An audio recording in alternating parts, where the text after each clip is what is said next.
এটাই সম্ভবত বছরের প্রথম আর শেষ মটরশুঁটির কচুরি খাওয়া। সবার প্রথম অনেকগুলো মটরশুঁটি একসাথে ছাড়িয়ে নিয়েছি।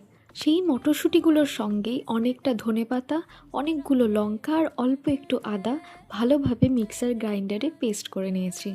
একদম মিহিভাবে পেস্ট করতে হবে কিন্তু, না হলে বেলার সময় অসুবিধা হবে। কড়াই গরম করে সর্ষের তেলের মধ্যে শুকনো লঙ্কা আর অল্প একটু চিনি দিয়েছিলাম। এরপর যে পেস্টটা বানিয়েছি সেটা এর মধ্যে দিয়ে ভালোভাবে রান্না করে নেব। ততক্ষণ রান্না করতে হবে যতক্ষণ না জলটা পুরোপুরি শুকিয়ে যাচ্ছে।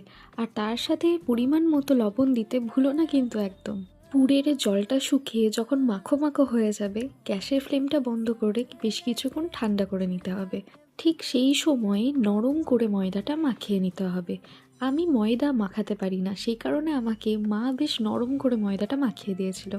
আমি এখানে শুধুমাত্র রুল ময়দা ব্যবহার করেছি, তোমরা চাইলে মিশিয়ে অথবা শুধুমাত্র আটা দিয়েও করতে পারো। তারপর সে ময়দা থেকে ছোট ছোট লেচি কেটে তার মধ্যে মটরশুঁটির পুরগুলো ভরে ভালোভাবে বেলে নিয়ে ভেজে নিতে হবে। কেউ যদি এত তেল অ্যাভয়েড করতে চাও তাহলে একই পদ্ধতিতে পরোটা বানিয়ে দেখতে পারো।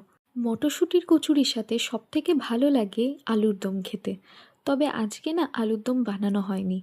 মা কষা কষা করে ফুলকপি বানিয়েছিল, সেটা দিয়েই খেয়ে নিলাম। শীত শেষ হওয়ার আগে তোমরাও একবার অবশ্যই বানিও।